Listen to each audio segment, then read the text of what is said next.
Hi అండి, అందరికీ good morning. అందరు బాగున్నారు అనుకుంటున్నాను. మరి ఈ రోజుల్లో ప్రధానమైన సమస్య అందరికీ కూడా వెయిట్ గెయిన్. మరి వద్దనుకున్నా వచ్చేది బరువు ఈ కాలంలో. అయితే ఈ బరువుని మనం నియంత్రించుకోవాలి. ఎంతో పెరిగిన తర్వాత తగ్గడం కాకుండా అది కాన్సెప్ట్ కరెక్ట్ కాదు. ముందు మనం అసలు ఎందుకు బరువు పెరుగుతున్నాం, బరువు పెరిగినప్పుడే కొంచెం మనం చూసుకోవాలి ఎందుకు పెరుగుతున్నాం, అసలు దీనికి కారణాలు ఏంటి అనేది కనుక్కొని మినిమం మనం ఒక 5 kgs దాటిన తర్వాత మనకు తెలిసిపోద్దండి. 5 kgs వరకు కూడా అక్కర్లేదు, కొంత వెయిట్ పెరుగుతున్నామంటే మనకి తెలుస్తూ ఉంటుంది. అప్పుడే మనం ఈ వెయిట్ ఎందుకు అసలు మనం పుటప్ అవుతున్నాం అనేది రీజన్స్ తెలుసుకొని దానికి వెంటనే సొల్యూషన్స్ వెతుక్కొని అప్పటి నుంచే కొంచెం మనం మన లైఫ్ స్టైల్ చేంజ్ చేసుకోవడం ఇది చెయ్యాలి. అది మొట్టమొదటి ఉత్తమమైన మొట్టమొదటి ఉత్తమ మార్గం. ఇంక రెండోది ఏంటంటే డైలీ మనం ఎంత వెయిట్ ఉన్నాం అనేది కాదు, కానీ అసలు ప్రతిరోజు శరీరానికి కొంత కదలిక కావాలి. ఒక మిషన్ చూడండి, వాడకపోతే తుప్పట్టిపోద్ది. శరీరం కూడా ఒక యంత్రమే కాబట్టి మనం ఏం చేయాలంటే శరీరాన్ని ప్రతిరోజు కూడా కొంత మూమెంట్ చేయాలి.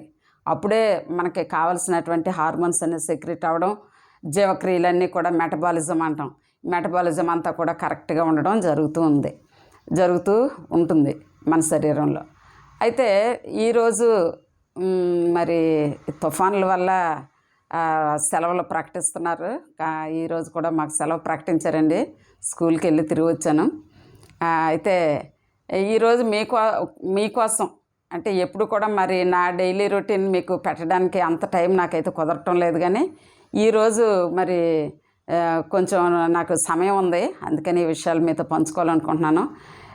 నేనైతే ఏం చేస్తాను, ప్రతిరోజు నా డైలీ రొటీన్లో ఒక 10 నిమిషాలు మాత్రమే, నాకు ఎక్కువ టైం ఉండదు కాబట్టి ఒక 10 నిమిషాల్లో నేను ఎలాగా నా ఫిట్నెస్ కోసం నేనేం చేస్తున్నాను అనేది మీకు చెప్పాలనుకుంటున్నాను. మరి నా ఫాలోవర్స్ అందరూ కూడా ఆరోగ్యంగా, ఫిట్గా, హెల్తీగా ఉండాలనేది నా కోరిక. మరి అందరూ కూడా ఒకటి ఏంటంటే వెయిట్ పెరుగుతున్నప్పుడే దాన్ని నియంత్రించాలి చూసుకొని. రెండోది ఏంటంటే ఒక డైలీ రొటీన్లో మనం వ్యాయామాన్ని ఒక భాగంగా చేసుకోవాలి. ఇంకా మూడోది ఏంటంటే బద్ధకం వదిలి మనం వ్యాయామం చేసుకోవడం. ఇవి ముఖ్యమైనటువంటి పనులు. మరి చాలా పెరిగిన తర్వాత ఒకేసారి తగ్గించేసుకోవాలనుకుని ఏవో చాలా పాటలు పడుతున్నారు. అవి ఏం అక్కర్లేదండి. నేనైతే ఏ డైట్ పాటించడం ఏం లేదు. చక్కగా నేను ఫ్రీగానే తింటుంటాను. కానీ ఎప్పుడైనా అయితే మాకు అవకాశం కూడా దొరకదు వ్యాయామం చేయడానికి. కానీ నాకు అవకాశం ఉన్న కొన్ని రోజుల్లో వ్యాయామం ప్రతిరోజు వారానికి 7 రోజులు చేయాలని ఏం లేదండి. నాకైతే వీలు కాదు అలా చేయడానికి. నేనైతే మహా అయితే వారానికి ఒక 2 రోజులు అలా చేస్తుంటాను అంతే. కాకపోతే కొంచెం నడవడానికి వీలైనప్పుడు కొంచెం నడుస్తూ ఉంటాను, వెంటనే వెహికల్ సపోర్ట్ తీసుకోకుండా.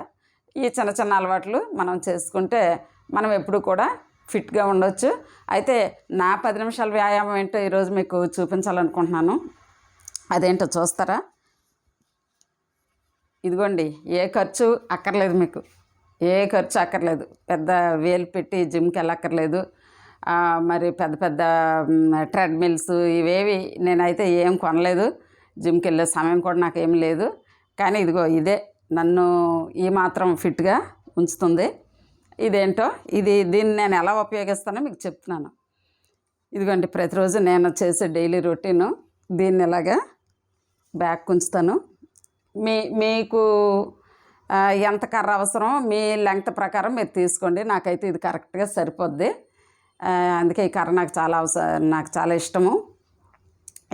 దీన్ని ఇలా పట్టుకోండి. ముందు ఈ విధంగా భుజాలు పై పెట్టుకుంటారు. ఈ విధంగా చూసారు కదా. ఇప్పుడు ఇలాగ చక్కగా స్ట్రెచ్ అవుతున్నాయి మన భుజాలు, షోల్డర్ అంతా. ఇప్పుడు ఏం చేయాలంటే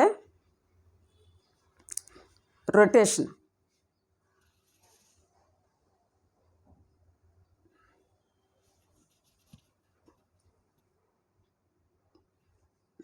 మనకి ఎంతగా వీలవుద్దో అంతవరకే తిరగండి. మరి వెనుపూసలో టపటపలాడిపోయే వరకు అక్కర్లేదు.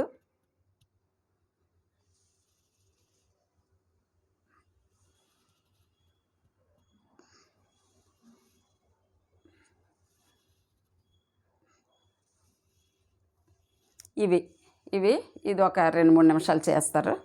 చేసిన తర్వాత నెక్స్ట్ స్టెప్ ఇది. ఈ చెయ్యి బాగా, ఎడం చెయ్యి బాగా పైకి వెళ్ళింది, కుడి చెయ్యి ఇలా వచ్చింది, ఇలా రావాలి. మనిషి వంగిపోకూడదు, చేతులు స్ట్రెచ్ అవ్వాలి. తర్వాత ఈ సైడ్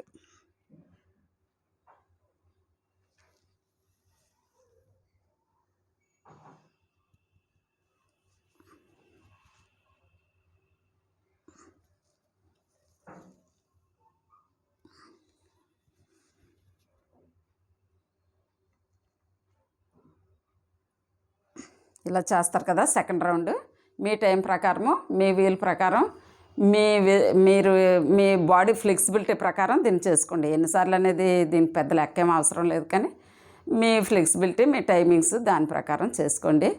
ఇంకా తర్వాత థర్డ్ స్టెప్ నేను చేసేది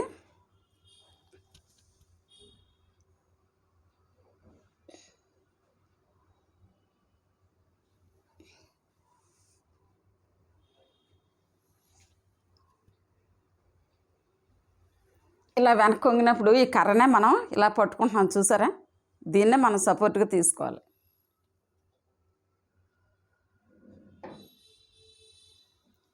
ఈ టైంలో మనం మరీ వెనక్కి వంగిపోవడానికి ఏమీ ప్రయత్నించక్కర్లేదు. మీరు ఎంత వంగితే అంతే. తర్వాత మోకాలు కూడా వంచకుండా జాగ్రత్తగా వెనక్కి ఇలాగా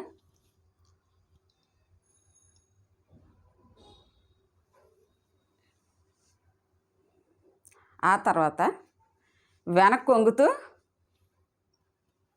ఈ ఫ్రంట్ బెండ్ యాడ్ చేస్తాం.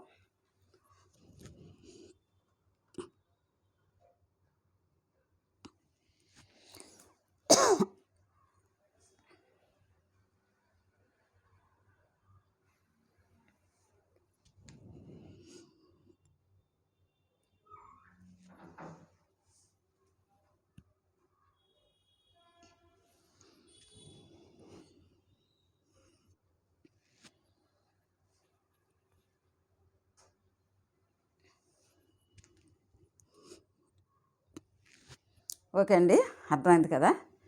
ఇప్పుడు మెడల కోసం ఇది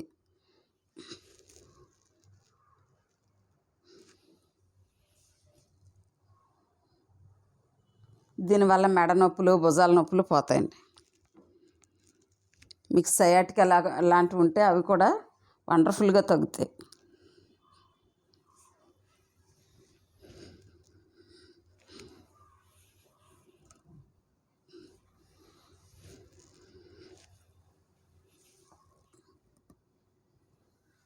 అయింది కదండి.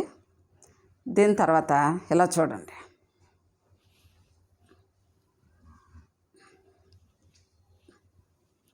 లోవర్ కటి వలయంలో ఉన్నటువంటి ఫ్యాట్ అది కొంచెం రెడ్యూస్ అవ్వడానికి మనకి వెన్నుపూస కూడా స్ట్రెంగ్త్ అప్ అవుద్ది దీనివల్ల.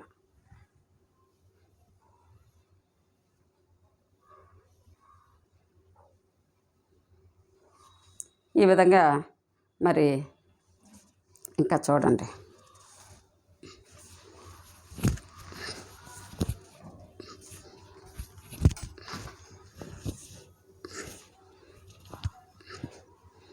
చూసారా ఎన్ని వ్యాయామాలు దీంతో చేశానో. మీకు చూపించే ఈ చిన్న వీడియోకే నాకు చెమటలు పట్టాయి చూడండి. మరి మీరు కూడా చేస్తారు కదా, మీరు కూడా చక్కగా స్లిమ్గా చక్కగా ఉండాలంటే ఈ ఒక్క కర్ర చాలండి. ఏదో పెద్ద అనేక ఇవి అక్కర్లేదు, కానీ ఆయుధాలు, జిమ్ములు అవి కూడా అవసరమే. అయితే నేను ఫాలో అయ్యేది మీకు చెప్పాను. Thank you. మీరు కూడా ఫాలో అవుతారని ఆశిస్తూ స్లిమ్గా ఫిట్గా ఉండాలని కోరుకుంటూ ఈ వీడియో ముగిస్తున్నాను.